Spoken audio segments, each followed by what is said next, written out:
proses menuju puncak produktivitas, keahlian tingkat tinggi, dan kemampuan tak terkalahkan.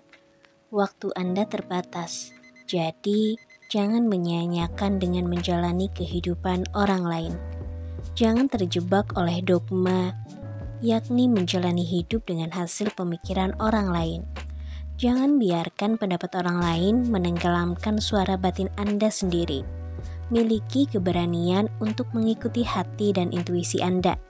Keduanya entah bagaimana sudah tahu apa yang sebenarnya menjadi cita-cita Anda. Steve Jobs. Saya sangat lelah. Si pengusaha bergumam dengan lemah bagai seekor kura-kura purba di hari libur sambil memegang secangkir besar kopi. Perjalanan ini mungkin lebih berat dari yang saya kira. Saya mulai merasa seperti berjalan di dalam dunia yang seluruhnya baru. Seperti yang saya katakan kemarin setelah seminar, saya yakin siap untuk berubah, menetapkan awal baru. Namun, saya juga merasa gelisah, cemas akan semua ini. Saya tidak bisa tidur nyenyak tadi malam. Bermimpi mengerikan dan terkadang kejam. Memang iya, pengalaman yang kita sepakati ini mungkin berbahaya. Ya, saya merasa seperti mati sobat, kata si seniman. Saya benci bangun pagi. Ini ide yang mengerikan. 2 orang pemberani itu berdiri di atas trotoar di luar gedung, tempat sang pemikat melakukan keahliannya yang legendaris dan membuat patah hati banyak orang saat ia kolaps sehari sebelumnya. Saat pukul 5 pagi, ia tidak muncul. Sergah si seniman dengan kasar. Ia berpakaian serba hitam dengan bandana polkadot berwarna merah di pergelangan tangannya. Ia memakai sepatu boot gaya Australia seperti yang dipakainya kemarin. Ia meludah ke jalanan yang kosong. Ia memandang langit dengan mata menyipit, lalu melipat tangannya yang bertato. Si pengusaha menyandang tas olahraga berbahan nilon di bahunya. Ia bergaya dengan blus sutra berlenggang gaya bohemian, jin biru karya perancang, dan sepasang sandal berhak tinggi, jenis yang suka dipakai model terkenal di luar jam kerjanya, dengan kacamata hitam seukuran matahari terbenam di pulau Yunani. Bibirnya mengerut rapat dan garis di wajahnya saling memotong membentuk rangkaian yang menarik. Saya yakin si pria tunawisma itu tidak akan datang, kata perempuan itu dengan nada mengejek. Saya tidak peduli dengan jam tangannya, tidak penting kalau ia begitu pandai bicara. Sekarang tak ada artinya kalau ia mengingatkan kepada ayah saya. Ya Tuhan, saya lelah. Mungkin kemarin ia ada di seminar karena perlu tempat untuk istirahat selama beberapa jam. Barangkali ia tahu soal seluruh rutinitas The 5M Club karena pernah mendengarnya dan mencuri sedikit materi presentasi sang pemikat. Pesawat pribadi yang ia bicarakan bisa jadi bagian dari hayalan favoritnya. Si pengusaha kembali ke sikap skeptis yang sudah melekat dalam dirinya dan bersembunyi dalam benteng perlindungannya. Sikap penuh harapannya kemarin kini sirna. Sesaat kemudian, sepasang sinar dari lampu halogen mobil menembus kegelapan. 2 orang itu saling menatap satu sama lain. Si pengusaha berusaha tersenyum. Baiklah, barangkali insting memang jauh lebih cerdas daripada logika. Ia bergumam sendiri. Sebuah Rolls Royce mengilap, warna sehitam arang, menepi ke sisi trotoar.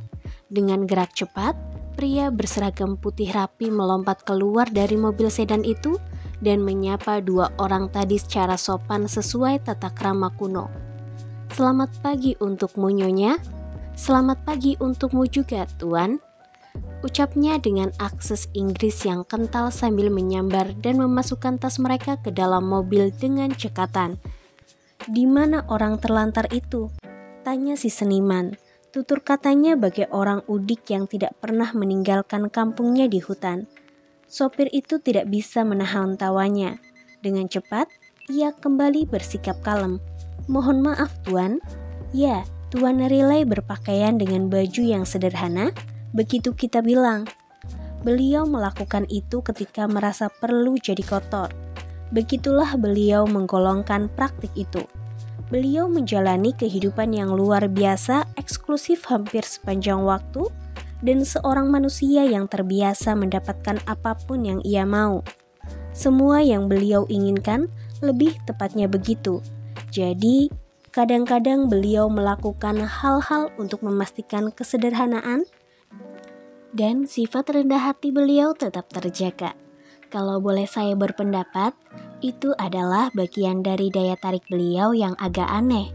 Tuan Riley meminta saya memberikan ini kepada Anda. Sopir itu mengeluarkan 2 amplop terbuat dari kertas berkualitas terbaik. Saat membukanya, pengusaha dan seniman melihat kata-kata ini. "Hei teman, semoga Anda terkesan. Saya tidak bermaksud menakut-nakuti kalian berdua kemarin. Saya hanya perlu tetap bersikap realistis dan praktis dalam hidup." Epictetus, salah satu filsuf favorit saya, menulis, "Seekor banteng dan manusia berjiwa agung tidak menjadi seperti sekarang secara tiba-tiba. Ia harus menjalani cobaan musim dingin yang berat dan menyiapkan diri, serta tidak memaksakan diri untuk maju dengan tergesa-gesa ke dalam sesuatu yang tidak sesuai untuknya. Sukarela merasakan ketidaknyamanan, entah dengan berpakaian seperti yang saya lakukan, atau dengan berpuasa 1 kali seminggu, atau dengan tidur di lantai sekali dalam 1 bulan, membuat saya tetap kuat, disiplin, dan fokus pada sedikit prioritas inti yang dibangun di seputar hidup saya. Ngomong-ngomong, selamat menikmati penerbangan luar biasa. Dan saya akan menemui Anda di tempat bagai surga segera. Peluk hangat." Sopir itu melanjutkan, "Tolong ingat bahwa penampilan dapat menyesatkan dan pakaian tidak menunjukkan karakter seseorang. Kemarin Anda bertemu dengan seorang laki-laki yang hebat. Apa yang dilihat tidak mengungkapkan kualitas seorang manusia. Saya rasa begitu juga dengan bercukur," sahut si seniman. Sepatu boot hitamnya menendang-nendang simbol Rolls-Royce yang berkilau di tengah-tengah salah satu bannya. Tuan Riley tidak akan pernah menceritakan apa yang akan saya ceritakan kepada Anda karena beliau terlalu sopan dan baik hati. Namun, pria terhormat yang Anda sebut sebagai orang terlantar adalah salah satu orang terkaya di dunia. "Anda serius?" tanya si pengusaha dengan mata terbelalak. Saya merasa yakin sekali. Si sopir tersenyum sopan sambil membuka pintu mobil, memberi isyarat dengan tangan bersarung putih untuk mempersilahkan kedua penumpangnya masuk mobil. Kursi mobil menebar aroma wangi kulit baru. Panel kayu tampaknya buatan tangan, dibuat oleh keluarga kecil perajin teliti yang membangun reputasi mereka seputar obsesi yang tidak biasa ini. Tuan Riley mendapat kekayaan bertahun-tahun lalu dalam berbagai usaha perdagangan. Beliau juga merupakan investor awal dalam perusahaan yang kini dikagumi dunia internasional. Saya dilarang untuk menyebut nama perusahaannya. Jika Tuan Riley tahu saya bicara masalah finansial dengan Anda, beliau akan kecewa sekali. Perintah beliau hanya memperlakukan Anda dengan perhatian ekstra, juga meyakinkan Anda soal ketulusan dan keandalan beliau, lalu mengantar Anda dengan aman ke Hangar 21. "Hangar 21?" tanya si seniman sambil bergerak pelan dan anggun. Masuk ke mobil mewah seperti bintang musik rock yang terbiasa dengan cara berpergian seperti ini, atau artis hip-hop yang siap untuk jalan-jalan akhir pekan. "Itu tempat armada pesawat jet Tuan Riley disimpan," kata sopir singkat. "Armada?" tanya si pengusaha. Mata coklatnya yang indah tampak hidup dengan pandangan sangat ingin tahu. "Ya, hanya itulah jawaban yang boleh diberikan pengemudi mobil." Suasana sunyi saat sopir melaju, melewati jalanan di pagi buta. Si seniman melihat keluar jendela seraya memutar-mutar sebotol air di satu tangan tanpa sadar. Sudah sekian lama ia tidak melihat pemandangan matahari terbit. Sangat kecewa. Benar-benar indah. Semuanya begitu damai pada waktu sepagi ini. Tidak berisik, begitu damai. Sekarang ini saya merasa begitu lelah, tetapi benar-benar bisa berpikir. Segalanya jadi lebih jelas. Perhatian saya tidak kacau, rasanya bagaikan seluruh dunia sedang tidur betapa tentramnya. Barisan cahaya tipis kuning kecoklatan, cahaya fajar yang berbaur sangat halus, dan kesenyapan momen itu membangkitkan jiwanya. Benar-benar membuatnya kagum. Si pengusaha mengamati sang sopir. Jadi, ceritakan lebih banyak soal bos Anda. Ia meminta tanpa berhenti memainkan gawainya saat berbicara. Saya tidak bisa menceritakan kepada Anda lebih banyak lagi. Beliau berharga miliaran dolar. Beliau memberikan sebagian besar uangnya untuk amal. Tuan Riley adalah orang paling mengagumkan, dermawan, dan penuh kasih sayang yang pernah saya kenal. Beliau juga mempunyai tekad luar biasa, bersama dengan nilai-nilai yang kuat, seperti kejujuran, empati, integritas, dan kesetiaan. Tentu saja, beliau juga orang ekstrentik sejati jika saya boleh lancang berkata demikian. Seperti halnya banyak orang yang sangat kaya. Kami sudah melihat itu, ujar si pengusaha setuju. Namun, saya masih tertarik. Apa yang membuat Anda mengatakan ia eksentrik? Anda akan lihat nanti. Jawabannya dengan kaku. Mobil Rolls Royce segera tiba di landasan udara pribadi. Tidak ada tanda-tanda kehadiran Tuan Riley.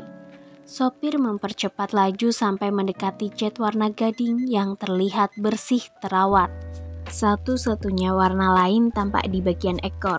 Dengan corak jeruk Mandarin tertulis huruf 5M Club. Singkatan apa itu? Tanya si pengusaha dengan tegang. Tangannya menggenggam gawainya erat. The 5M Club miliki bagi Anda. Tingkatkan hidup Anda. Salah satu pepatah yang mendasari banyak kepentingan bisnis yang selama ini dijalankan Tuan Riley. Sekarang dengan sangat menyesal, saya harus mengucapkan selamat berpisah. Sampai bertemu lagi, katanya sebelum mengangkut tas-tas menuju pesawat yang berkilau itu. Dua orang kru yang rupawan mengobrol di dekat tangga logam menuju kabin. Pramugari elegan berambut pirang menyodorkan handuk hangat kepada si pengusaha dan seniman. Lalu menawarkan kopi di atas nampan perak. Selamat pagi, ia menyapa dalam bahasa Rusia.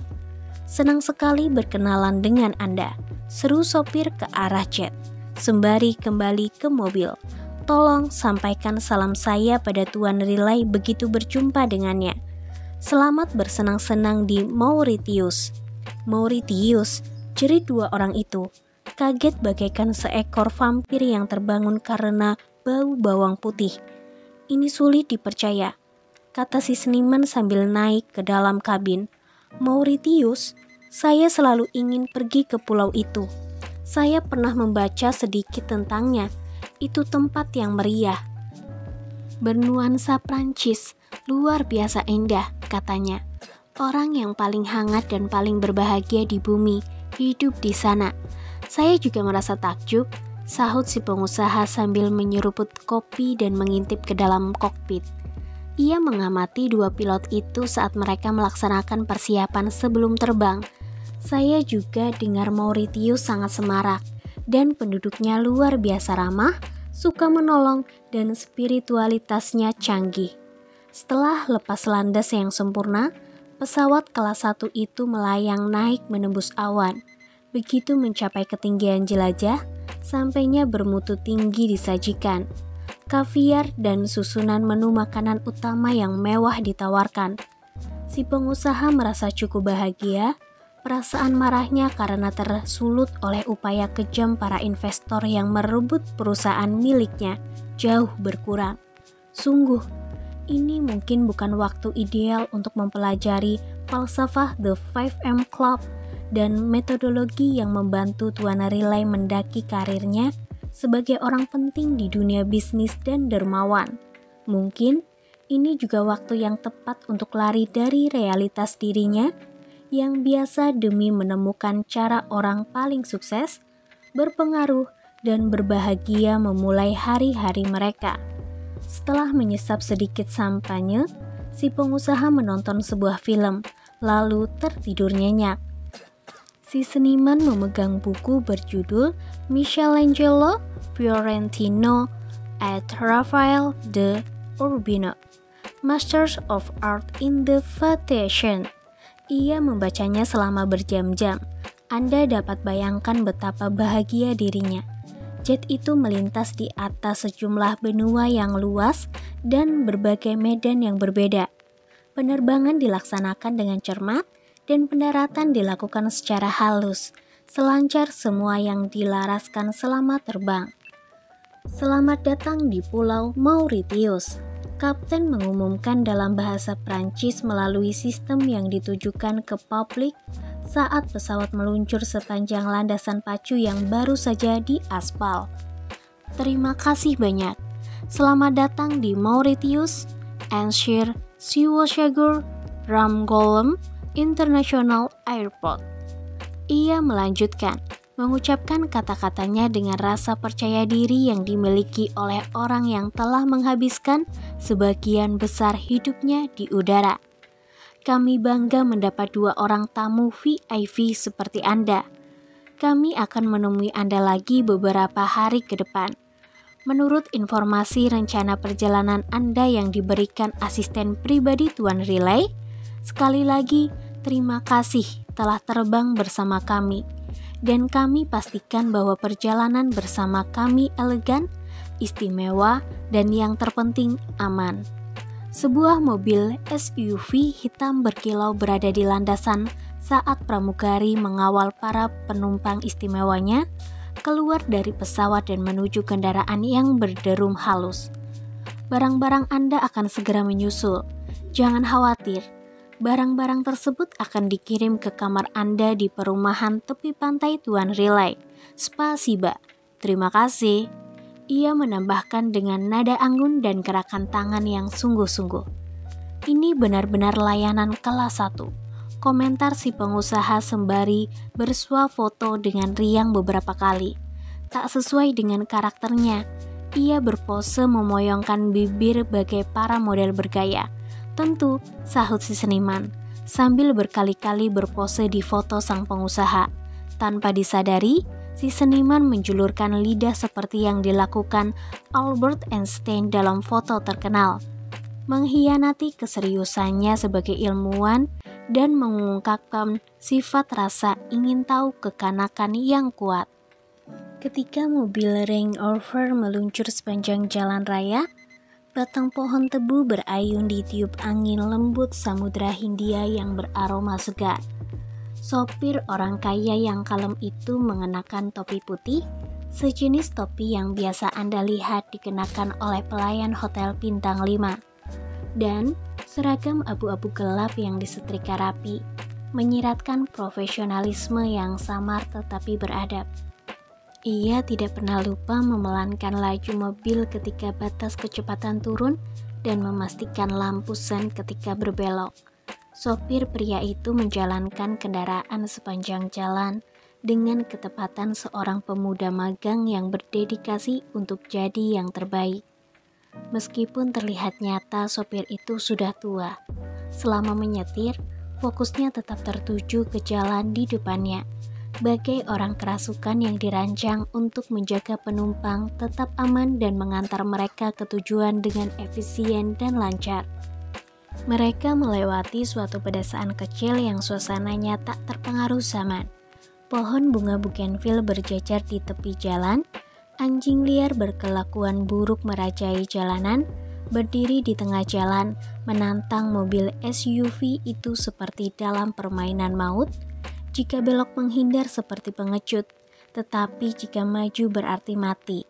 Dan anak-anak bermain bebas, tak peduli sekitar di halaman rumput sempit. Ayam jantan berkokok dari waktu ke waktu. Lelaki tua bertopi bahan wol dengan mulut ompong dan kulit coklat chestnut duduk di kursi kayu yang sesak karena cuaca. Mereka seolah-olah memiliki banyak waktu dalam sehari, tetapi pada waktu yang sama merasa lelah karena kesulitan hidup, serta bijaksana karena pernah menjalani hidup yang benar-benar berkesan. Sekawanan burung riang bernyanyi bersautan, sementara kupu-kupu warna-warni tampak terbang di mana-mana. Dalam satu komunitas kecil yang dilalui SUV itu, bocah laki-laki kurus dengan kaki yang tampak terlalu panjang untuk tubuhnya mengayuh sepeda, banana bike, dengan sadel yang terlalu tinggi di atas rongga logam sepeda yang berderit. Di tempat lain, sekelompok gadis remaja memakai kaos tanpa lengan, celana pendek sepaha, dan sendal jepit, berjalan menyeret kaki sepanjang jalan sempit yang dirawat dengan seksama. Di belakang seorang pria bercelana pendek selutut warna hijau tentara dan kaos bertuliskan "The No One Flame Grilled Chicken" di bagian punggungnya. Semuanya tampak bergerak lambat dan menyenangkan. Orang-orang terlihat riang, mereka berseri-seri dengan semangat memancar. Ini jarang terlihat dalam kehidupan dengan jadwal yang padat, yang didominasi mesin dan terkadang membuat tertekan. Yang dialami oleh banyak orang, pantai begitu indah, sulit dilukiskan dengan kata-kata. Kebun-kebun semarak merata, seluruh pemandangan bagaikan lukisan karya Gauguin, berlatar belakang rangkaian gunung yang bagaikan pahatan pematung abad ke-16 dari Florentina, Italia. "Lihat struktur di atas sana," tanya sopir memecah kesunyian dan menunjuk ke susunan batu di bagian teratas salah satu puncak yang menyerupai sosok manusia. Itu dinamai Peterbut dan gunung tertinggi kedua di Mauritius. "Lihat puncak di atas sana, itu menyerupai kepala manusia kan?" Ia berkata sambil menunjuk dengan satu jari tertuju ke atas, ke arah struktur itu. "Benar-benar mirip," jawab si seniman. Sewaktu masih di sekolah dasar, sopir melanjutkan, "Kami mendengarkan cerita tentang laki-laki yang jatuh tertidur di kaki gunung itu. Mendengar suara aneh, laki-laki itu pun terbangun, lalu melihat peri dan bidadari menari untuknya. Para makhluk itu meminta si pria untuk jangan sekali-kali menceritakan apa yang dilihatnya kepada siapapun, atau ia akan berubah jadi batu. Laki-laki itu setuju, tetapi gara-gara sangat gembira akibat pengalaman mistis yang disaksikannya, ia melanggar janjinya dan menceritakan ke banyak orang tentang nasib baiknya. Dengan marah, para peri dan bidadari menyihir jadi batu. Kepalanya membesar sampai mencapai tinggi puncak gunung besar yang Anda lihat sekarang ini. Cerita tersebut mengingatkan semua orang untuk selalu memegang dan menghargai janji mereka. Mobil SUV itu berbelok lagi, melewati komunitas lain. Suara musik terdengar dari pengeras suara kecil di beranda depan, mengiringi tarian riang gembira dua remaja pria dan tiga gadis remaja dengan bunga putih dan pink tersemat di rambut mereka. Sayup-sayup terdengar suara gonggongan anjing. "Cerita yang hebat," komentar si pengusaha. Jendela mobil di dekatnya terbuka dan rambut berombak yang berwarna coklat bergerak tertiup angin. Wajah yang biasanya berkerut kini tampak halus merata. Kini ia melafalkan kata-kata dengan lebih perlahan. Kedamaiannya yang belum pernah terjadi sebelumnya terdengar dari suaranya. Salah satu tangannya bertumpu di kursi, tidak jauh dari tangan si seniman yang jari tengah dan telunjuknya menampilkan tato bergaris lurus. Mark Twain menulis, Mauritius dibuat terlebih dahulu, lalu surga, dan surga meniru Mauritius. Cerita si sopir dengan lebih hangat setelah sebelumnya agak kaku. Ia berseri sebangga presiden pada hari pelantikan setelah mengucapkan kata-katanya barusan. "Tidak pernah melihat sesuatu seperti ini," kata si seniman. Sikap permusuhannya yang merupakan perpaduan antara pria barbar dan pemarah, kini berganti dengan perilaku santai, tenang, dan tanpa rasa khawatir. Getar yang saya rasakan di sini mengerahkan sesuatu yang sangat kreatif dalam diri saya. Si pengusaha menatap si seniman agak lebih lama dari waktu yang bisa diterima dalam batas kesopanan. Kemudian, memalingkan muka ke arah laut di luar sana. Ia pun tidak bisa menahan diri untuk tersenyum lembut. Mobil semakin pelan bagai merangkak saat melalui deretan rapi rumah pantai warna putih pudar. Truk pick-up kecil diparkir di jalan masuk yang berdebu di sebuah rumah. Peralatan selam tersebar memenuhi halaman depan rumah lainnya. Di depan rumah terakhir, ramai suara sekelompok anak di halaman, tertawa histeris saat menikmati permainan mereka. Laut mulai terlihat, kehijauan dan kebiruan dengan ombak berbuih putih berdebur yang pecah sebelum terdampar di pantai berpasir. Kini, udara beraroma kehidupan laut, tetapi manis seperti nektar, berbaur dengan semilir angin wangi kayu manis. Di atas dermaga berpapan lebar, sesosok pria kurus dengan janggut sinterklas dan celana kaki tergulung tanpa alas kaki memancing ikan untuk makan malam keluarganya. Helm motor bertengger di atas kepala tuanya. Matahari mulai tenggelam. Langit cantik bercahaya silau memancarkan gradiasi bening warna kuning dan memantul di laut indah menarik yang terhampar di depannya. Kawanan burung masih berkicau. Kupu-kupu terbang, semua pemandangan ini sungguh indah memukau.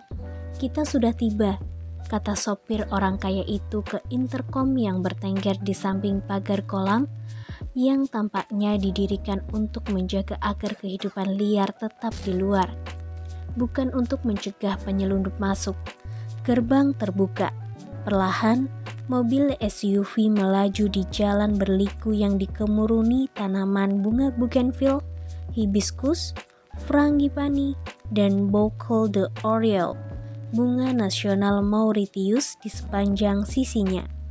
Sopir membuka jendela mobil, mengundang masuk angin laut yang membawa harum bunga melati segar bercampur dengan wangi kuat bunga mawar. Tukang kebun dengan pakaian berkebun yang rapi melambaikan tangan secara tulus. Seorang mengucapkan bonjour, selamat pagi pada dalam bahasa Prancis. Saat mobil melintas, satu lainnya mengucapkan bonjour saat dua merpati gemuk seukuran kepalan tangan sopir truk melompat-lompat sepanjang jalan berbatu. Rumah miliuner itu tidak menarik perhatian. Desainnya semacam rumah pantai yang bergaya elok dan elegan, semacam pondok di pulau Maratuas Vineyard, Massachusetts, berpadu dengan suasana rumah pertanian Swedia. Rumah itu cantik, sensasional, dan benar-benar pribadi. Beranda luas di belakang rumah menjorok ke atas laut, sepeda gunung yang kusam bersandar di dinding, papan selancar tergeletak di ujung jalan masuk, jendela besar dari lantai hingga langit-langit merupakan satu-satunya dekorasi arsitektur yang berlebihan.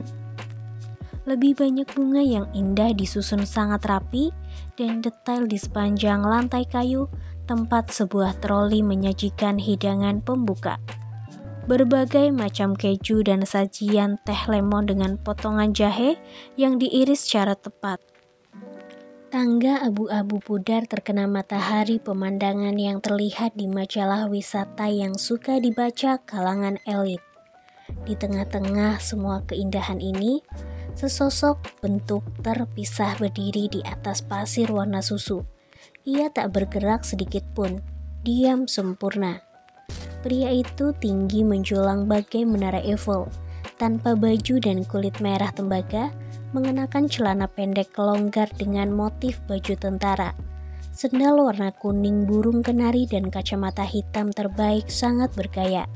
Jenis yang dapat Anda beli di Via dei Condotti di Roma, tampil lengkap dengan paduan dari gaya peselancar zen dan gaya angkuh Soho. Ia menyipitkan mata menatap laut, tetap diam bagai sebuah bintang di langit Afrika yang luas. Di sana, kata si pengusaha sambil menunjuk, kita akhirnya bertemu dengan tuan rumah kita, Tuan Riley yang termasyhur. Ia mengucapkannya dengan bersemangat, mempercepat langkah saat bergegas menuruni tangga kayu menuju tepi laut. Meresapi cahaya indahnya senja dan mencintai hidup. Sudah saya bilang ia istimewa. Saya senang karena percaya dengan kata hati dan sepakat untuk menjalani petualangan gila-gilaan ini. Ia memang memegang janjinya. Di dunia yang terlalu banyak orang mengatakan berbagai hal yang tidak pernah mereka lakukan dan membuat janji yang gagal dipenuhi. Ia benar-benar konsisten. Ia memperlakukan kita dengan sangat baik. Ia bahkan tidak mengenal kita, tetapi sungguh mencoba menolong kita. Tidak ada keraguan lagi di benak saya. Ia mendukung kita. Ayo, bisakah Anda lebih cepat? Ia mendesak temannya yang bergerak lambat sambil melambaikan tangan untuk maju. Saya merasa ingin memeluk Tuan Riley. Si seniman tertawa ketika seekor tokek mungil berjalan sembarangan melintasi papan lantai yang lebar. Ia melepas kaos hitamnya dalam silaunya matahari, menampakkan perut sebesar perut Buddha dan dada pria seukuran mangga yang montok. Saya juga, ia benar-benar melaksanakan khotbahnya. Ya ampun, saya butuh matahari. Si pelukis bergumam sambil mempercepat langkah agar tetap dekat dengan si pengusaha. Nafasnya terengah-engah saat dua tamu itu berjalan menuju pria di tepi laut nirwana dari gabungan samudra itu. Mereka melihat tidak ada rumah-rumah lain yang terlihat. Tak satu pun, hanya ada beberapa kapal kayu nelayan dengan cat terkelupas di bagian yang telah bertahun-tahun merapat di laut dangkal dekat pantai. Selain sosok pembangun kerajaan yang sedang memuja matahari dengan berkacamata hitam buatan Italia, tidak ada manusia lain yang terlihat dimanapun. Tuan Riley, teriak si seniman. Sekarang ia berdiri di pasir, menghirup udara dengan rakus masuk ke paru-parunya yang sangat tidak sehat. Sosok ramping tetap diam bagaikan pengawal istana menunggu tibanya iring-iringan kendaraan kerajaan. Tuan Riley, si pengusaha mengulang panggilan dengan antusias. Tidak ada respon.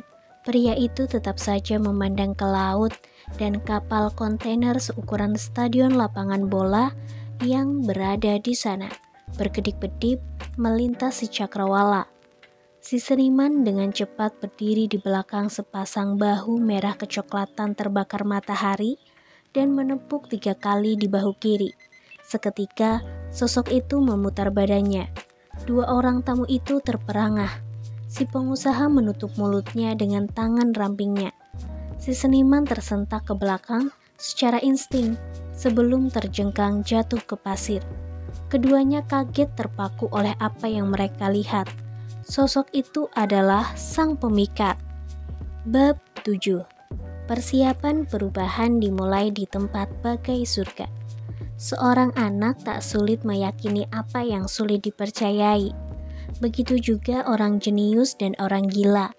Hanya Anda dan saya, dengan otak yang besar dan hati yang kecil, selalu bimbang, terlalu banyak berpikir dan ragu-ragu. Stephen Pressfield. Wow, ucap si pengusaha dengan senyum canggung yang menunjukkan setengah kaget dan setengah senang. Waktu itu kami hadir di seminar Anda. Anda sangat mengesankan di atas panggung. Akhirnya ia berhasil mengungkapkan, beralih secara mengesankan dari kondisi kaget ke sikap penguasa dunia bisnis yang sudah biasa ditampilkannya. Saya bermimpi, perusahaan teknologi, kami adalah apa yang disebut para ahli sebagai pesawat roket. Karena pertumbuhan eksponensial yang kami alami, segalanya berjalan dengan luar biasa baik sampai beberapa waktu lalu. Suara si pengusaha semakin pelan lalu terdiam. Ia mengalihkan pandangan dari sang pemikat dan menatap si seniman. Sesaat ia memainkan gelangnya karena gugup. Kerut di wajahnya menjadi lebih kentara. Lalu wajahnya mengekspresikan tatapan penuh beban, lelah, dan terluka di pantai yang spektakuler itu. Apa yang terjadi? Tanya sang pemikat. Pada bisnis Anda? Sebagian orang yang berinvestasi dalam usaha saya merasa saya memiliki terlalu banyak ekuitas dalam perusahaan. Mereka menginginkan lebih banyak untuk dirinya sendiri. Orang yang terlalu tamak, jadi Mereka memanipulasi tim eksekutif, meyakinkan para karyawan penting untuk menentang saya, dan sekarang mencoba menyingkirkan saya dari perusahaan. Seluruh hidup saya ada di sana. Si pengusaha tercekat. Segerombolan ikan tropis warna-warni berenang melintas di laut dangkal dekat tepi pantai. Waktu itu saya siap mengakhiri hidup. Ia melanjutkan, sampai saya muncul di seminar Anda. Banyak dari ide pengetahuan Anda yang memberi saya harapan. Banyak kata-kata Anda membuat saya merasa kuat lagi. Tidak tahu apa tepatnya itu, tetapi Anda mendesak saya untuk percaya diri dan yakin pada masa depan. Saya hanya ingin menyampaikan terima kasih. Ia memeluk sang pemikat. Anda telah membuat saya memulai perjalanan untuk mengoptimalkan kehidupan saya. Terima kasih banyak untuk kata-kata Anda yang murah hati. Sang pemikat menjawab, tampak jauh berbeda dengan terakhir kalinya si pengusaha dan seniman melihatnya. Ia tidak hanya menjadi orang yang sehat berwajah kemerahan karena lama berjemur matahari, tetapi berdiri tegap dan agak sedikit bertambah berat badannya. Saya senang dengan apa yang telah Anda katakan, lanjut sang pemikat. Namun, kenyataannya adalah saya tidak membuat Anda memulai pencarian untuk memperbaiki hidup Anda. Anda mengubah hidup Anda dengan memulai proses mewujudkan penerapan wawasan dan metode saya dengan melaksanakan ajaran saya. Banyak orang membicarakan rencana mereka dan meyakinkan. Mereka menceritakan kepada Anda semua ambisi yang akan mereka laksanakan dan semua aspirasi yang mereka rencanakan untuk diberikan. Saya tidak menghakimi, saya hanya melaporkan. Saya tidak mengeluh, hanya mengatakan. Sebagian besar orang tetap sama seumur hidup mereka. Terlalu ketakutan untuk meninggalkan cara mereka menjalani hari kemarin. Seakan menikahi kepuasan kualitas biasa-biasa saja dan terikat pada belenggu konformitas sembari menolak peluang untuk pertumbuhan, evolusi, dan peningkatan pribadi. Begitu banyak jiwa baik di antara kita yang terlalu takut sehingga mereka menampikan panggilan dalam hidup untuk keluar menyambut lautan biru, kemungkinan tempat keahlian, martabat keberanian, dan keautentikannya yang sudah menanti mereka. Anda memiliki kebijaksanaan untuk melaksanakan informasi yang saya berikan di acara saya. Anda satu dari minoritas orang yang hidup di masa kini yang bersedia melakukan apa yang diperlukan untuk menjadi seorang pemimpin, produser, dan manusia yang lebih baik. Selamat bagi Anda. Saya tahu transformasi bukan permainan mudah, namun kehidupan ulat harus berakhir agar keindahan kupu-kupu memancar gemerlap. Anda yang lama harus mati sebelum Anda yang terbaik dapat dilahirkan. Anda begitu cerdas sehingga tidak menunggu sampai pada kondisi ideal untuk melangkah ke dunia kerja dan kehidupan pribadi yang unggul tanpa noda. Kekuatan besar terlepas bebas hanya dengan satu awal sederhana. Ketika Anda mulai menutup siklus yang dibuka oleh aspirasi terbesar Anda dengan mewujudkannya, kekuatan heroik rahasia dalam diri tampil dengan sendirinya. Alam mengetahui tindakan Anda yang sekuat tenaga, lalu maju ke depan untuk menjawab komitmen Anda yang setia dengan serangkaian kemenangan tak terduga. Kekuatan tekad Anda melejit tinggi, rasa percaya diri Anda meningkat, kecerdasan Anda naik. 1 tahun dari sekarang, Anda bahagia karena telah memulai hari ini. Terima kasih, kata si pengusaha. Saya dengar seorang pria mengatakan ia harus menurunkan berat badan agar memulai kebiasaan lari. Bayangkan itu, turun berat badan sehingga ia dapat mengawali kebiasaan lari. Itu seperti seorang penulis yang menunggu inspirasi untuk mulai menulis buku, atau manajer yang menunggu promosi sebelum memimpin di bidang itu, atau sebuah perusahaan rintisan yang menunggu pendanaan penuh sebelum meluncurkan sebuah produk yang mendobrak pasar. Alur hidup menghargai tindakan positif dan menghukum keraguan. Omong-omong, Saya senang sekali dapat berkontribusi pada kebangkitan Anda dengan suatu cara kecil. Sepertinya Anda berada dalam waktu yang sulit, tetapi mendebarkan dalam petualangan pribadi Anda. Mohon pertimbangkan bahwa hari buruk untuk ego kita adalah hari baik untuk jiwa. Kemudian, apa yang diklaim suara ketakutan Anda sebagai musim yang kejam adalah apa yang diketahui cahaya kebijaksanaan Anda sebagai berkah yang indah. Kami pikir Anda wafat, kata si pengusaha terus terang. Syukurlah Anda baik-baik saja. Saya menghargai betapa rendah hatinya Anda. Saya percaya orang paling rendah hati adalah orang yang terhebat. Pemimpin sejati sangat percaya diri dengan kemampuan mereka sendiri sehingga misi utamanya adalah peningkatan orang lain.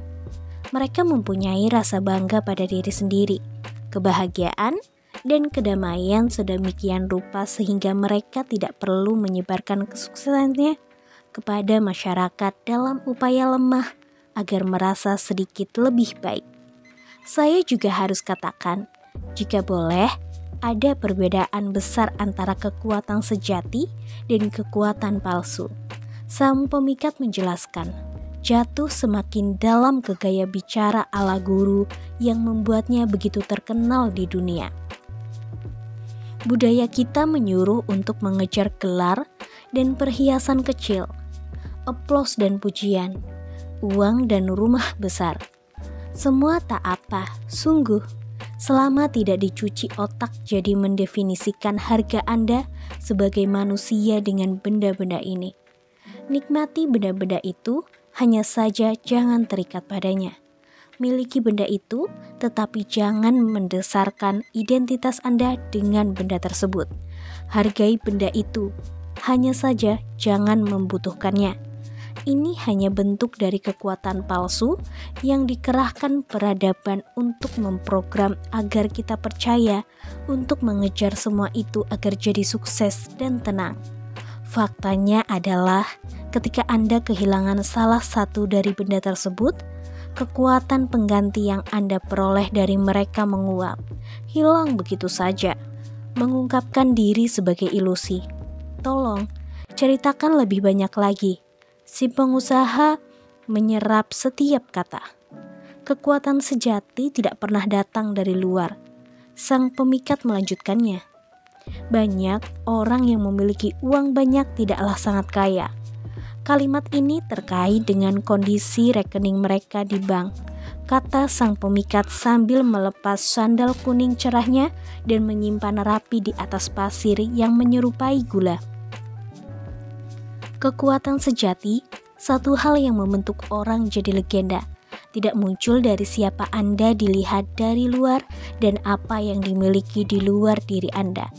Saat ini, dunia tersesat. Kekuatan sejati dan abadi terungkap dengan sendirinya saat Anda terhubung dengan bakat asli Anda dan menyadari talenta berlimpah sebagai manusia. Saya sebaiknya juga mengatakan kekayaan sejati datang dari hidup dengan sifat baik yang mulia, dari produktivitas, disiplin diri, keberanian, kejujuran, empati, dan integritas. Kemudian, Anda mampu menjalani hari-hari sesuai yang diinginkan, alih-alih mengikuti perintah orang lain tanpa berpikir bagai kerbau dicucuk hidungnya. Seperti banyak orang dalam masyarakat kita dan dilatih agar bersikap seperti itu. Bagai kerbau dicucuk hidungnya, begitulah perilaku banyak orang sekarang ini.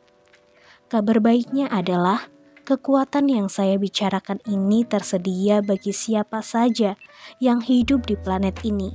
Kita mungkin telah melupakan dan menyangkal bentuk potensi yang dimiliki karena hidup telah melukai, mengecewakan, dan membingungkan. Namun, ia masih ada di sana, menunggu kita membangun hubungan dengannya dan mengembangkannya. Anda tahu, semua guru hebat dalam sejarah hanya memiliki sedikit benda. Ketika Mahatma Gandhi meninggal, ia hanya memiliki 10 macam benda. termasuk sandal, jam tangan, kacamata, dan mangkuk sederhana wadah makannya. Bunda Teresa berhati kaya dan makmur dengan kekuatan autentik mempengaruhi jutaan orang, meninggal di ruang sempit hampir tanpa benda duniawi. Ketika bepergian, ia membawa semua barangnya dalam tas kain warna putih. Kenapa begitu banyak pahlawan kemanusiaan, tetapi hanya punya sedikit barang? Tanya si seniman. Sekarang ia bersantai di atas pasir. Sebab mereka sudah mencapai tingkat kedewasaan individual yang memungkinkan mereka melihat tidak ada gunanya menghabiskan hari-hari untuk mengejar benda yang pada akhirnya tidak penting. Mereka telah mengembangkan karakter sampai suatu tingkat sehingga mereka tak lagi memiliki kebutuhan umum dari kebanyakan orang untuk mengisi kekosongan dalam diri dengan pengalih perhatian, hiburan, pelarian, dan kemewahan.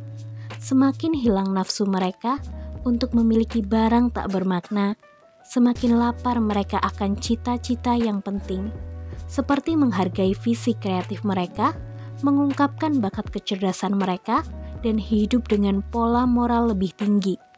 Mereka secara naluriah memahami bahwa menjadi inspiratif, ahli, dan tak punya rasa takut adalah tugas dari dalam.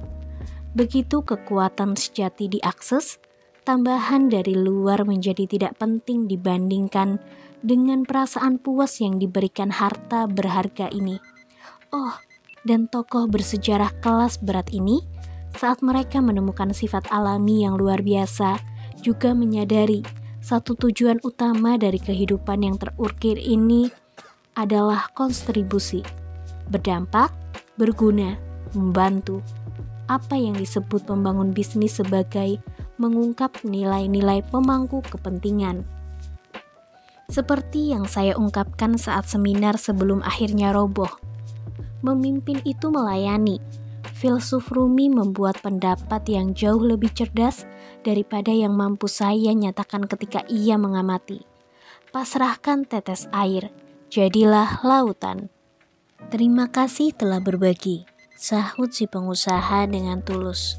Duduk di sebelah si seniman di atas pasir dan meletakkan tangannya hati-hati. Tidak jauh dari tangan si seniman. Senang melihat Anda sekarang lebih baik.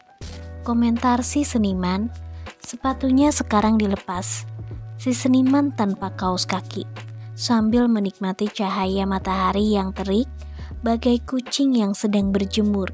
Ia bertanya, sebenarnya apa yang terjadi kepada Anda? Kelelahan, ungkap sang pemikat. Terlalu banyak kota, terlalu banyak naik pesawat, terlalu banyak tampil di media, terlalu banyak presentasi. Saya semata-mata mengarahkan tenaga sampai lelah hanya untuk mengejar misi, membantu orang meningkatkan kepemimpinan mereka, mengaktifkan bakat mereka, dan menjadi pahlawan dalam kehidupan mereka. Harusnya saya lebih tahu. Sang pemikat lalu melepas kacamata hitamnya yang mulus dan mengulurkan tangan kepada kedua muridnya itu. Senang sekali bertemu kalian. Saya juga teman, jawab si seniman. Karya Anda adalah sangat membantu saya berhasil melewati masa sulit saya. Ketika si seniman mengatakan hal itu, ia melihat ketamaran kapal yang mempunyai dua badan kembar yang sejajar yang terapung di permukaan air, yang penuh oleh turis dengan pakaian bertema khusus melintas cepat di kejauhan. Sekawanan ikan bernama Capitainus terlihat sedang sibuk berenang di laut jernih. Sang pengikat mengintip mereka, tersenyum lebar, lalu melanjutkan. Anda pasti bertanya-tanya, alasan saya berada di sini. Benar, kata si pengusaha sambil melepas sepatunya dan menyilangkan kakinya di atas pasir putih, bersebelahan dengan temannya. Baiklah, saya menjadi penasehat Tuan Riley sejak ia berusia 33 tahun. Semua atlet profesional memiliki pelatih demi kinerja puncak, begitu pula semua pelaku bisnis yang luar biasa. Anda tidak bisa menjadi orang termasyhur tanpa bantuan. Ia sedang memulai bisnis ketika kami bertemu, tetapi Kemudian ia mengerti bahwa semakin orang belajar, semakin banyak yang dapat diraihnya. Pertumbuhan adalah olahraga sejati yang dimainkan orang terbaik setiap hari. Pendidikan ibarat vaksin yang dapat melawan gangguan. Seiring Anda menjadi lebih baik, apa yang Anda peroleh jadi lebih baik. Dalam semua bidang kehidupan, saya menyebutnya pola pikir 2 kali 3 kali. Demi menggandakan pendapatan dan pengaruh, lakukan investasi 3 kali lipat dalam 2 bidang utama, keahlian pribadi dan kemampuan profesional Anda. Saya suka itu, kata si seniman sambil menggaruk-garuk perutnya yang gemuk. Ia kemudian mencukil kuku kaki tua. Tuan Riley paham, sejak tahap awal, bahwa untuk naik ke kelas dunia, ia perlu dukungan kelas dunia. Kami jadi teman baik selama bertahun-tahun. Kami berbagi kebahagiaan yang luar biasa bersama. Misalnya makan siang selama 5 jam dengan salad jantung palem, udang segar bakar, dan anggur Prancis terbaik di sini, di pantai pribadi milik Tuan Riley. Sang pemikat meregangkan tangannya di udara. Ia memandang jauh ke gunung yang besar dan terdiam selama beberapa menit. Kami juga merasakan duka yang mendalam, seperti ketika sahabat saya sakit kanker sesaat setelah ulang tahunnya yang ke-50. Ia tampak memiliki segala hal yang diinginkan seorang manusia. Namun, tanpa kesehatannya, ia sadar semua miliknya tak berarti. Kejadian itu mengubahnya. Kesehatan adalah mahkota di atas kepala orang sehat yang hanya dapat dilihat oleh orang sakit. Anda tahu? Atau seperti kata satu ujaran, ketika masih muda, kita mengorbankan kesehatan demi kekayaan. Kemudian ketika semakin tua dan bijaksana, kita menyadari apa yang paling penting dan bersedia mengorbankan semua kekayaan kita demi mendapat kesehatan biarpun untuk sehari saja. Anda tidak ingin menjadi orang terkaya di permakaman, Anda tahu itu. Ia berhasil mengalahkannya. Sang pemikat buru-buru menambahkan, menatap turis berisik yang berpesta di atas katamaran. Seperti caranya membela diri melawan apapun yang coba mengalahkan impiannya. Stone adalah pria mengagumkan. Saya menyayanginya bagai saudara. Baiklah, dengar. Senang sekali bisa bertemu Anda, sang pemikat melanjutkannya. Saya dengar Anda akan datang. Tuan Riley senang sekali berbagi yang ia janjikan akan dibagikan kepada Anda mengenai pencapaian produktivitas maksimal, pemeliharaan kinerja luar biasa, dan penciptaan kehidupan yang Anda cintai dengan cara membuat program rutinitas pagi yang unggul. Saya senang Tuan Riley membalas saya dengan memfasilitasi Anda untuk program ini dan berbagi apa yang saya ajarkan sebagai mentornya. Anda akan menyukai semua wawasan dan model pembelajaran yang sebentar lagi akan Anda jalani. The 5M Club akan menjadi cara yang revolusioner bagi kalian berdua.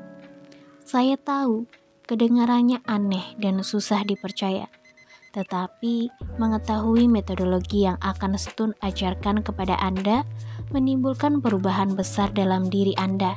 Hanya dengan berada di sekitar informasi tersebut akan membangunkan sesuatu yang istimewa dalam diri Anda. Sang pemikat mengenakan kacamata hitamnya yang bergaya. Omong-omong, Tuan Riley meminta saya untuk memberitahu kalian agar menganggap tempat ini seperti rumah sendiri selama beberapa hari ke depan. Kalian tidak akan sering bertemu dengan saya, karena saya akan menyelam, berlayar, dan memancing hampir sepanjang waktu. Memancing adalah salah satu hal yang paling saya sukai dalam hidup saya. Saya datang ke Mauritius tidak hanya untuk melatih orang hebat dan baik yang akan segera Anda temui. Saya datang ke tempat ini untuk memulihkan kekuatan dan menjauh dari dunia kita yang terlalu rumit ini, yang dibanjir oleh banyak kesulitan, ekonomi yang rusak, industri yang jenuh, dan kehancuran lingkungan.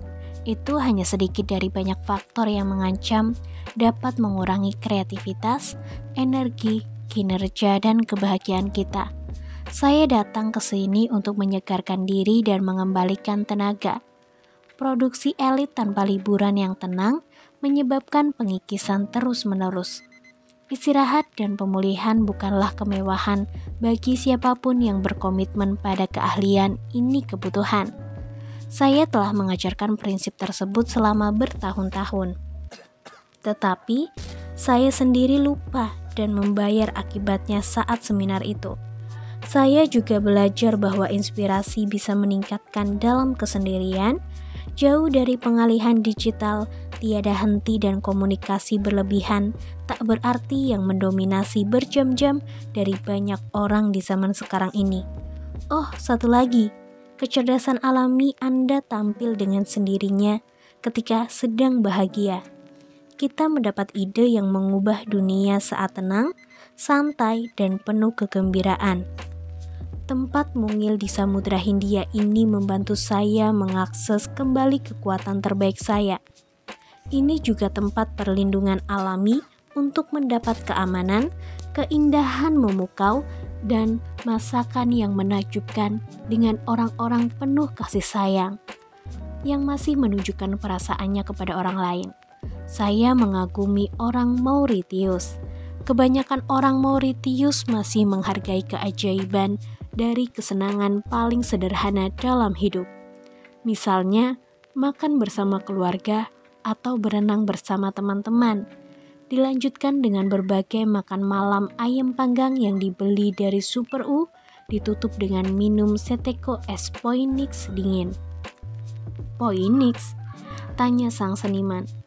Poinix adalah bir buatan Mauritius, jawab sang pemikat.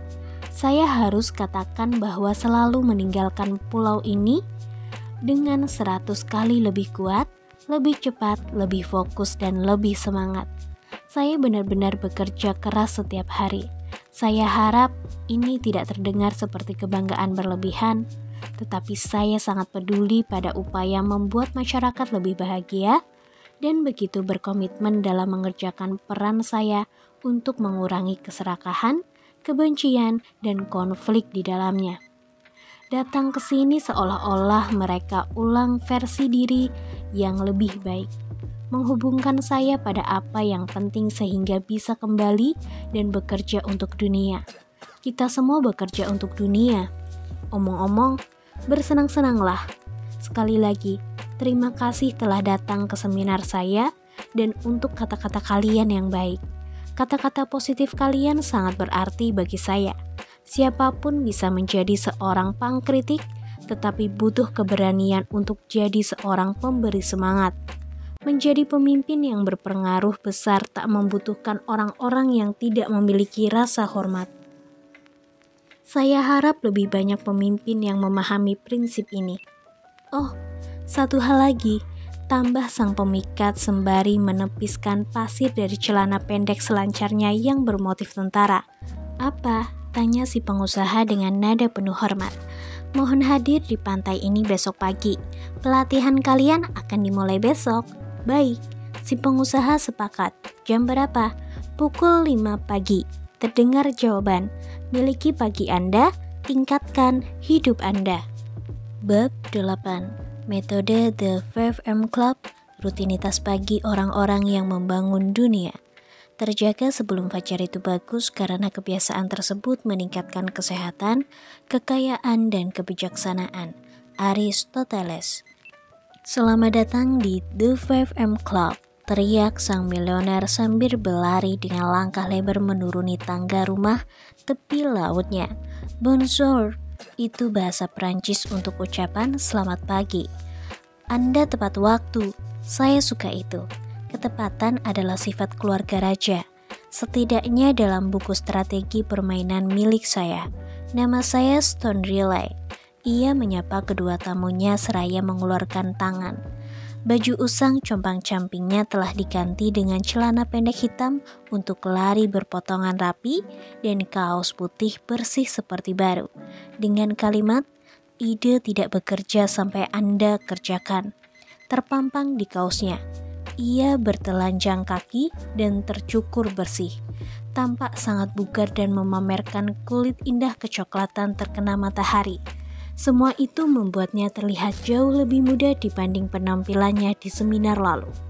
Ia mengenakan topi bisbol hitam secara terbalik. Mata hijaunya tetap jernih. Senyumnya cerah menakjubkan. Ya, ada sesuatu yang sangat istimewa dari orang ini, seperti yang telah dirasakan si pengusaha. Merpati putih melayang di atas sang hartawan, mengambang diam di udara sekitar 10 detik seolah-olah dihentikan oleh sihir. Kemudian, ia terbang menjauh. Dapatkah Anda membayangkannya? Itu suatu hal yang ajaib untuk dilihat. Izinkan saya memeluk kalian berdua, jika tidak keberatan, kata sang milioner dengan penuh antusias. Tanpa menunggu jawaban, ia melingkarkan lengannya yang panjang diputar si pengusaha dan seniman secara bersamaan. Bagus, kalian punya keberanian. Ya, kalian punya, katanya pada diri sendiri. Kalian percaya pada orang tua yang berantakan, orang yang sama sekali asing. Saat itu saya mungkin terlihat seperti mengemis, tetapi bukan berarti saya tidak peduli dengan penampilan. Saya hanya tidak terlalu peduli pada penampilan, katanya sembari menertawakan sifatnya yang kurang peduli dengan penampilan. Saya hanya suka sesuatu yang nyata, menyenangkan dan sederhana. Saya pun berpikir tentang wawasan lama. Memiliki banyak uang tidak membuat Anda jadi berbeda. Itu hanya membuat Anda lebih seperti sebelum menghasilkan uang tersebut. Sang milioner memandang jauh ke laut dan membiarkan tubuhnya bermandikan cahaya fajar yang segar. Ia menutup matanya dan menghirup udara dalam-dalam. Kontur otot perutnya yang bergaris tegas menonjol di balik kaosnya. Kemudian, ia mengeluarkan sebuah bunga dari kantung belakang celana hitamnya yang belum pernah dilihat si pengusaha dan seniman. Bunga itu tidak rusak sama sekali walaupun disimpan di kantong. Aneh. Bunga sangat penting bagi siapa saja yang serius untuk menciptakan keajaiban dalam pekerjaan mereka dan kehidupan pribadi, kata si Taipan seraya mengendus kelopak bunga. Omong-omong, ayah saya seorang petani. Saya dibesarkan di tanah pertanian sebelum pindah ke California Selatan. Kami berpikir, berbicara, makan, dan hidup secara sederhana. Anda tahu kalau bisa membawa seorang pemuda keluar dari desa, tetapi tidak bisa mengeluarkan jiwa desa yang tertanam dalam diri pemuda itu. Tambahnya mengungkapkan antusiasisme yang menular sementara pandangannya terpaku pada lautan yang megah. Si pengusaha dan seniman mengucapkan banyak terima kasih. Mereka menjelaskan bahwa petualangan sejauh ini sangat fenomenal dan menyebutkan dengan tulus bahwa pulau dan pantainya yang eksklusif lebih jelita daripada apapun yang pernah mereka lihat sebelumnya. Bagai hayalan sempurna, bukan? Kata si milioner sambil mengenakan kacamata hitamnya. Saya diberkati, itu sudah pasti. Saya senang sekali kalian berdua datang kemari. Jadi, apakah ayah Anda yang membuat Anda memiliki kebiasaan bangun bersamaan dengan matahari? Tanya si seniman sambil berjalan santai sepanjang tepi laut. Seekor kepiting bergegas lewat, sementara 3 ekor kupu-kupu terbang naik ke atas. Secara mengejutkan, si milioner mulai berputar-putar seperti melakukan tarian sufi. Sambil berputar-putar, ia mulai meneriakkan kata-kata ini. Saya akan menuliskan kata-kata ini di tirai kamar Anda. Jika tidak bangun pagi, Anda tidak akan memperoleh kemajuan dalam hal apapun. Apa yang Anda lakukan? Tanya si pengusaha. Ini kutipan bagus dari William Pitt, bangsawan bergelar Earl of Chatham, lantaran satu alasan. Saya merasa perlu menceritakan sekarang. Namun, izinkan saya menjawab pertanyaan tentang ayah saya. Milioner itu berkata dengan canggung. Ya dan tidak. Di masa kanak-kanak, saya mengamati ayah bangun awal setiap pagi. Seperti halnya rutinitas baik manapun, ia melakukannya begitu sering sehingga jadi mustahil baginya untuk tidak melakukannya. Seperti kebanyakan anak, saya menolak apa yang diinginkan ayah saya. Saya selalu punya semacam sikap pemberontak dalam diri. Saya menjadi seperti bajak laut. Daripada ribut bertengkar dengan saya setiap hari, untuk alasan apapun, ia membiarkan saya melakukan apa yang ingin saya lakukan. Jadi, saya tidur larut malam. Ayah yang keren, komentar si pengusaha. Pagi itu mengenakan pakaian yoga dan membawa gawainya untuk membuat catatan. Ia memang keren, tegas si milioner. Dengan hangat melingkarkan tangannya di bahu muridnya saat mereka berjalan di sepanjang pantai yang bersih. Tuan Riley melanjutkan, sebenarnya sang pemikat yang mengajarkan saya metode pukul 5 pagi. Saya masih muda saat pertama kali bertemu dengannya. Saya baru saja meluncurkan perusahaan pertama dan memerlukan orang untuk memandu, menantang, dan mengembangkan saya sebagai seorang penguasa, berprestasi puncak, dan sebagai pemimpin. Semua orang mengatakan ia adalah seorang pelatih eksekutif di dunia sejauh ini. Ia punya daftar tunggu 3 tahun, jadi saya menelponnya setiap hari sampai ia setuju menjadi mentor saya. Waktu itu masih cukup muda, namun ajarannya punya kebijaksanaan yang dalam, kekuatan murni, dan pengaruh ulung yang luar biasa maju. Apakah disiplin bangun pagi membantu? Si seniman menyela. Si milioner tersenyum kepada si seniman lalu berhenti berjalan.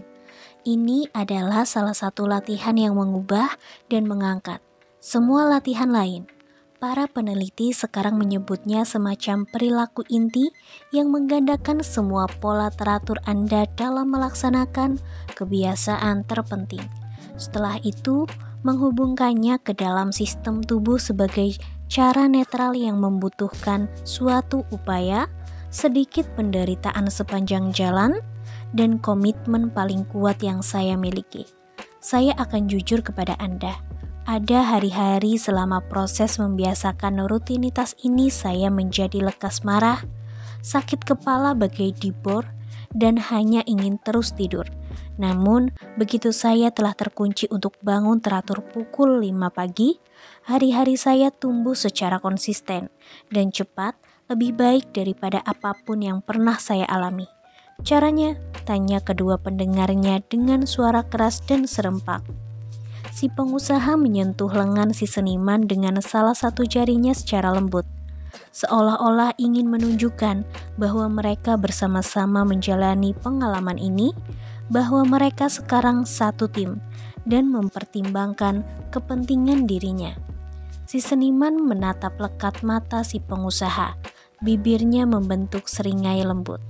Sang milioner melanjutkan, di masa perubahan eksponensial, di saat ada banyak pengalihan dan jadwal yang padat, bangun pukul 5 pagi dan menjalankan cara hidup pagi hari yang diajarkan sang pemikat menjadi penangkal bagi saya untuk tidak menjadi orang yang biasa-biasa saja.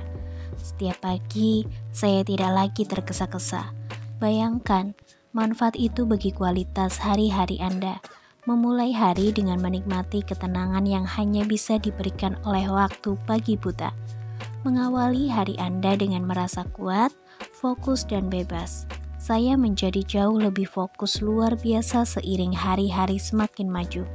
Setiap orang yang berprestasi hebat, baik itu atlet kejuaraan, eksekutif papan atas, arsitek terkenal, maupun pemain selo yang dipuja, telah mengembangkan kemampuan berkonsentrasi untuk mengoptimalkan keahlian tertentu selama periode waktu yang lama tanpa terhenti. Kemampuan itu adalah salah satu faktor istimewa yang memungkinkan mereka memproduksi suatu hasil yang sangat berkualitas tinggi di dunia, tempat banyak orang melemahkan kemampuan kognitif dirinya sendiri dan memecah perhatian mereka, serta menerima kinerja buruk dan prestasi rata-rata sambil menjalani hidup biasa-biasa saja yang mengecewakan. Saya setuju sekali, kata si seniman. Sekarang ini jarang sekali ada orang yang fokus dengan karya seninya selama berjam-jam. Sang pemikat benar-benar ketika pada sesinya ia menyebut orang yang kecanduan pada gawainya sebagai cyber zombie. Saya melihat mereka setiap hari. Mereka seolah-olah bukan manusia sejati lagi. Mereka lebih seperti robot, melekat pada layar gawainya, bagaikan setengahnya agar bisa menjalani hidup. Saya paham maksud Anda, kata si milioner. Perlindungan dari pengalihan perhatian adalah sesuatu yang harus menjadi fokus Anda jika ingin mendominasi bidang Anda dan mendalam aktivitas keahlian Anda. Ilmuwan saraf menyebut keadaan mental puncak yang kita bicarakan ini ketika persepsi menguat dan meningkatnya kesediaan kita melahirkan ide yang orisinal serta mengakses tingkat kekuatan pemrosesan yang benar-benar baru sebagai flow. Bangun pukul 5 pagi meningkatkan the flow state secara mengesankan. Dengan bangun sebelum fajar, ketika hampir semua orang di sekitar Anda tertidur, kreativitas saya juga meningkat. Energi saya benar-benar menjadi 2 kali lipat, produktivitas saya sudah pasti jadi 3 kali lipat. Anda serius? Si pengusaha menyela. Tidak mampu menahan ketakjuban pada ide bahwa perubahan sederhana menuju rutinitas pagi yang dibuat khusus dapat menata ulang kehidupan manusia secara total. Benar sekali, dalam bisnis, kejujuran merupakan salah satu keyakinan utama selama bertahun-tahun. Tidak ada yang mengalahkan tidur awal setiap malam dengan kesadaran murni dan hati yang bebas dari kekacauan. Itu bagian dari sifat saya sebagai anak pertanian, saya kira, ujar si milioner. Tiba-tiba, ponsel si pengusaha berbunyi pertanda datangnya pesan mendesak. Mohon maaf sekali, saya sudah perintahkan tim saya agar jangan menelpon. Saya sudah jelas mengatakannya kepada mereka. Saya tidak tahu alasan mereka mengganggu saya, katanya seraya menunduk. Melihat layar ponselnya, dengan huruf besar semua, kata-kata kejam muncul di layar. Tinggalkan perusahaan kalau tidak kau mati. Si pengusaha gugup. Ponselnya melesat dari tangannya dan jatuh ke pasir. Seketika ia terkesiap, megap-megap. Apa yang terjadi? Si seniman bertanya dengan cepat, merasakan adanya masalah. Melihat wajah temannya pucat pasi dengan tangan gemetar, ia mengulang dengan intensitas lebih besar, bahkan penuh empati. Apa yang terjadi? Si milioner juga tampak khawatir. Anda tidak apa-apa? Apa Anda perlu minum atau yang lain? Saya baru saja menerima ancaman maut dari investor saya. Mereka menginginkan perusahaan saya. Mereka mencoba menendang saya keluar karena mereka pikir saya mengambil bagian terlalu banyak. Mereka baru saja memberitahu jika saya tidak pergi, mereka akan membunuh saya. Saat itu juga, si milioner melepas kacamata hitamnya yang dipakainya dan mengacungkannya ke udara. Kemudian memutar-mutarnya. Sedetik kemudian, dari balik kerimbunan pohon palem, 2 pria besar dengan mikrofon di telinga dan senapan berlari cepat ke pantai secepat pembalap sepeda yang menggunakan doping steroids. Bos, Anda tidak apa-apa? Tanya pria tertinggi dari 2 orang berbadan besar itu. Ya, jawaban kalem dan percaya diri untuk pertanyaannya terkait keamanan itu. Saya minta kalian berdua memeriksa ini dengan segera. Jika saya boleh melakukan ini untuk Anda, ia berkata seraya memandang si pengusaha. Saya dapat membantu Anda mengenyahkan gangguan ini. Si milioner lalu bergumam sendiri. Kemudian sekawanan merpati membumbung tinggi. Tentu, saya menghargai pertolongan Anda. Wanita pelaku bisnis itu menjawab. Suaranya masih bergetar dan butiran keringat muncul di keningnya. Kerutan wajahnya tampak. Biarkan kami yang mengurusnya, ucap si milioner. Setelah itu, dengan sopan berbicara kepada petugas keamanannya, tetapi berkesan penuh kekuasaan yang tidak bisa dibantah. Tampaknya tamu saya di sini mendapat gangguan serius dari penjahat yang ingin mengambil alih perusahaannya.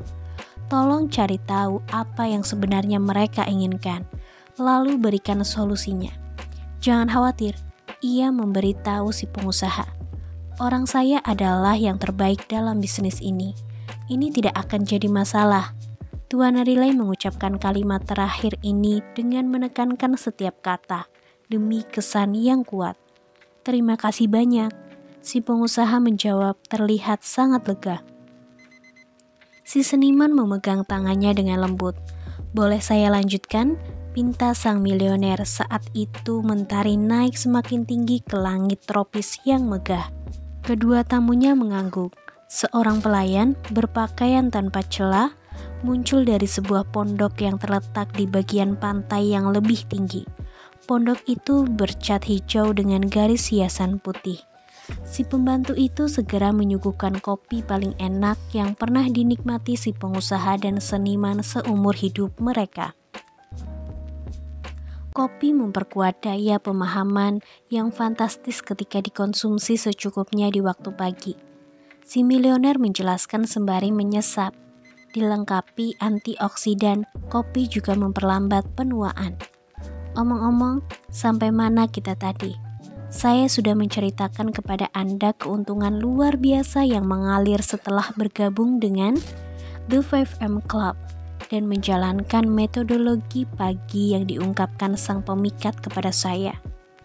Metodologi itu disebut formula 20/20/20 dan percayalah, begitu Anda sendiri mempelajari konsep ini dan menerapkannya dengan gigih, maka dampak produktivitas, kemakmuran, dan kinerja akan segera meningkat secara eksponensial. Saya tidak terfikir ada ritual lain yang telah memberikan kontribusi sebanyak kesuksesan dan kemakmuran yang saya miliki saat ini. Saya bersikap sangat rendah hati terkait apa yang bisa dicapai dalam karir bisnis. Saya selalu menganggap suka beromong besar merupakan cacat besar dalam karakter. Semakin kuat karakter seseorang, semakin kecil kebutuhannya untuk mempromosikan dirinya. Semakin kuat seorang pemimpin, semakin ia tidak perlu mengumumkan kekuatannya. Sang pemikat telah bicara sedikit tentang apa yang mampu Anda capai, kata si pengusaha. Kini semakin santai. Cara liar Anda dalam berpakaian saat konferensi benar-benar menegaskan pandangan Anda. Si seniman menyela, memberikan senyuman sensasional yang memamerkan beberapa giginya yang rusak. Bangun pukul 5 pagi setiap hari adalah latihan pribadi yang membuat sebagian besar dirinya jadi nyata, serta memungkinkan saya menjadi seorang pemikir yang visioner. Membuat saya punya ruang untuk merenung agar dapat mengembangkan kehidupan batin yang hebat. Disiplin membantu saya menjadi sangat bugar dengan semua kemajuan dalam pendapatan yang sangat menakjubkan, serta dalam peningkatan gaya hidup sering dengan kesehatan yang unggul. Bangun awal membuat saya menjadi pemimpin yang cukup mengagumkan. Kebiasaan itu juga membantu saya tumbuh menjadi pribadi yang lebih baik. Ketika kanker prostat hampir menghancurkan saya, rutinitas pagi itulah yang melindungi saya. Itu sungguh terjadi. Saya akan menjelaskan formula 20/20/20 di pelajaran berikutnya. Jadi, Anda akan tahu apa yang harus dilakukan untuk memperoleh hasil hebat dari momen pertama Anda bangun. Kalian berdua tidak akan percaya kekuatan dan manfaat informasi yang akan datang.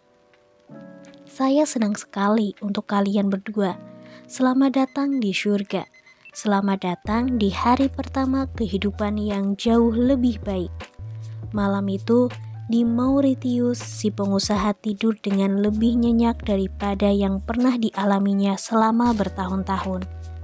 Terlepas dari ancaman yang ia terima, ditambah dengan instruksi singkat dari si milioner, keindahan alam, murninya udara laut yang bersih, dan rasa sukanya kepada si seniman yang mulai tumbuh, membuat ia terlepas dari berbagai kekhawatiran. Ia juga menemukan kembali ketenangan yang telah lama dilupakannya. Pada pukul 3:30 pagi, ia mendengar ketukan keras bergemuruh di pintu kamarnya.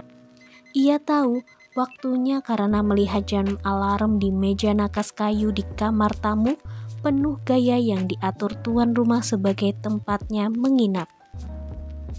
Si pengusaha mengira orang yang mengetuk pintu adalah si seniman. Barangkali ia mengalami jet lag atau tidak bisa tidur setelah makan malam mewah yang mereka nikmati bersama. Tanpa bertanya lagi, si pengusaha membuka pintu. Tidak ada siapa-siapa. "Halo," teriaknya tertuju ke langit penuh bintang. Ombak perlahan menerjang pantai dekat pondoknya, dan harum bunga mawar, dupa, dan kayu cendana tercium di bawah angin sepoi-sepoi. "Ada orang di sana?" Sunyi. Si pengusaha menutup pintu dengan hati-hati. Kali ini ia mengaitkan gerendol. Saat berjalan pelan kembali ke tempat tidurnya yang dibungkus katun Mesir dan linen Inggris, 3 ketukan keras terdengar berulang di pintu. "Ya," teriak si pengusaha. Kini ia waspada. "Kami membawakan kopi yang Anda pesan, Nyonya," suara serak menjawab. Wajah si pengusaha mengerut. Jantungnya mulai berdetak kencang sekali. Ia mulai merasa tertekan, perutnya melilit sakit, kejang karena ketakutan yang besar, sebesar gunung Alpen. Ia kembali ke bagian depan rumah penginapan tamu itu, melepas kunci dan membuka pintu depan. Pria gempal dengan kepala botak tidak menarik dan sebelah mata yang tampak muncat berdiri di sana menyeringai. Ia memakai jaket merah menahan angin dan celana pendek denim yang jatuh tepat di bawah lutut. Di sekeliling lehernya melingkar tali biru tipis. Di tali itu menggantung sebuah foto yang dilaminating menampilkan wajah seseorang. Si pengusaha menyipitkan matanya agar bisa melihat wajah di foto dengan lebih jelas dalam kegelapan. Saat ia melakukan itu, tampaklah wajah pria tua, wajah yang sangat dikenalnya, orang yang sangat ia cintai, wajah yang sangat ia rindukan. Gambar dalam plastik laminating itu adalah wajah ayahnya yang telah meninggal. "Siapa kamu?" teriak si pengusaha ketakutan. "Bagaimana kamu bisa mendapatkan foto ini?" "Saya diutus oleh rekan bisnis Anda. Kami mengetahui semua tentang Anda. Semuanya. Kami menelusuri semua data pribadi Anda. Kami telah meretas semua file data Anda. Kami menyelidiki seluruh sejarah Anda." Si pria botak berjaket itu meraih sesuatu di bagian depan ikat pinggangnya. Mengeluarkan sebuah pisau, menempelkannya beberapa inci di bawah tenggorokan si pengusaha yang kurus dan terlihat urat venannya. "Tak ada yang bisa melindungi Anda sekarang. Kami punya satu tim yang seluruh fokus pada Anda. Saya tidak akan melukai Anda. Kali ini saya hanya mau menyampaikan pesan khusus secara pribadi.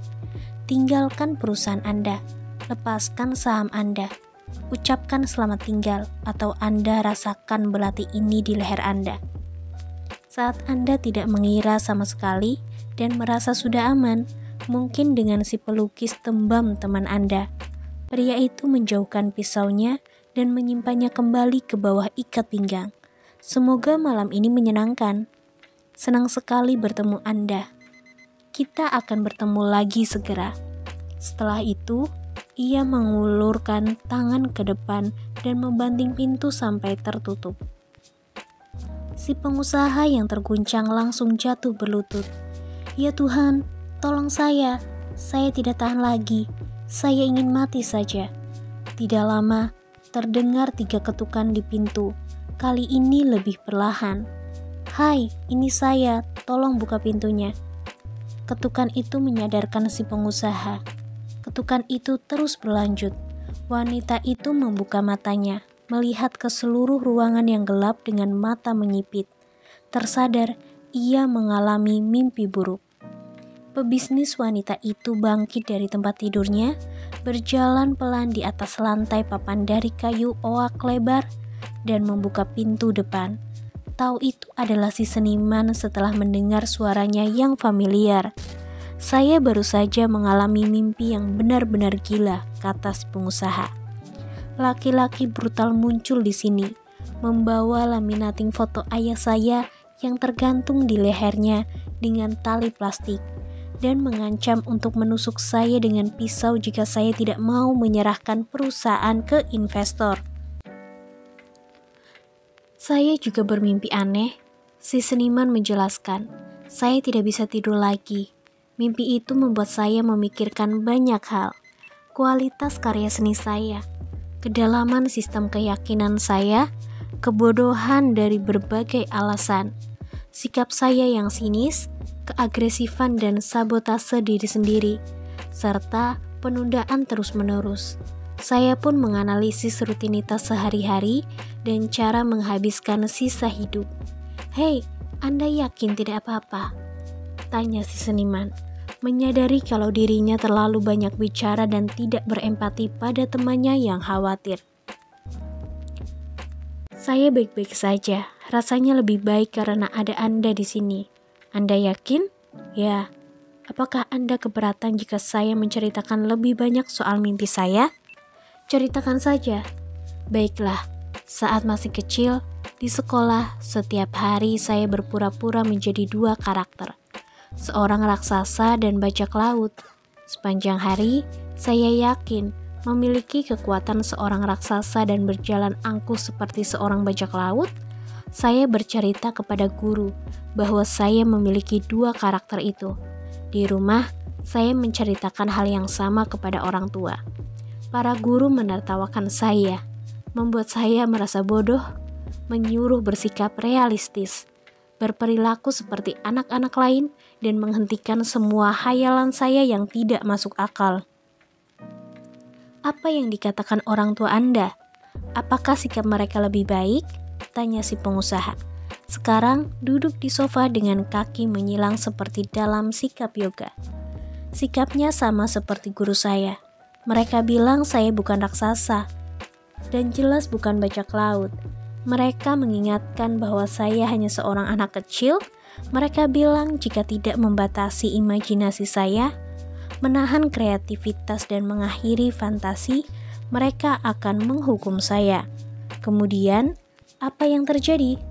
Saya menuruti kata mereka. Saya menyerah pada kemauan mereka. Saya berperilaku seperti orang dewasa. Saya membuat diri jadi lebih kerdil, bukannya lebih hebat, supaya menjadi anak baik. Saya mematikan harapan, bakat, dan kekuatan dalam upaya yang menyesuaikan diri, seperti yang dilakukan kebanyakan orang dalam kehidupan mereka. Saya mulai menyadari betapa kita telah dihipnosis untuk menjauh dari kecerdasan kita dan dicuci otak untuk keluar dari kejeniusan kita." Sang pemikat dan si milioner benar. "Ceritakan lebih jauh tentang impian Anda," desak si pengusaha. "Saya mulai membentuk diri agar sesuai sistem. Saya mulai menjadi pengikut. Saya tidak lagi meyakini bahwa saya sekuat raksasa dan sejago bajak laut. Saya mengikuti arus, menjadi seperti semua orang lain pada umumnya. Akhirnya, saya tumbuh menjadi manusia yang belanja dengan uang pinjaman, membeli berbagai barang yang tidak perlu hanya untuk mengesankan orang yang tidak suka. Sungguh cara hidup yang buruk. Saya juga seperti itu," si pengusaha mengakui. "Berkat perjalanan yang aneh dan berguna ini, saya banyak belajar soal diri saya. Saya mulai menyadari betapa palsunya saya, betapa egois, dan betapa sebenarnya saya punya banyak hal dalam hidup ini. Banyak orang di dunia ini yang bahkan tak bisa membayangkan semua berkah yang saya miliki." "Saya paham," kata si seniman. "Jadi, dalam mimpi saya menjadi ahli pembukuan, menikah dan berkeluarga, tinggal di perumahan, punya mobil bagus, punya kehidupan cukup menyenangkan, punya teman sejati, punya pekerjaan yang mampu membayar hipotek dan gaji yang menutupi berbagai tagihan. Namun, setiap hari terlihat sama, kelabu, bukannya penuh warna, membosankan, alih-alih memikat. Saat semakin tua, anak pergi meninggalkan rumah untuk menjalani kehidupan mereka sendiri. Tubuh saya semakin tua dan lemah. Sayangnya, istri dalam mimpi saya meninggal dunia. Saat semakin tua, pandangan mata saya mulai kabur, daya dengar mulai turun, dan memori mulai melamah. Itu membuat saya sedih. Suara si pengusaha terdengar prihatin. Ketika benar-benar sudah tua, saya lupa tempat tinggal saya, tidak ingat nama sendiri, dan kehilangan semua perasaan siapa saya sebenarnya dalam masyarakat. Namun, dengar ini, saya mulai teringat lagi siapa sebenarnya saya. Saya raksasa dan bajak laut, benar? Tepat, jawab si seniman. Mimpi itu membuat saya memahami bahwa saya tidak dapat menunda lagi untuk membuat karya hebat. Saya tidak dapat menunda untuk meningkatkan kesehatan, kebahagiaan, rasa percaya diri, bahkan kehidupan cinta saya. Benarkah? Tanya si pengusaha prihatin. Benar, jawab si pengusaha. Kemudian, si seniman maju dan mengecup dahi si pengusaha.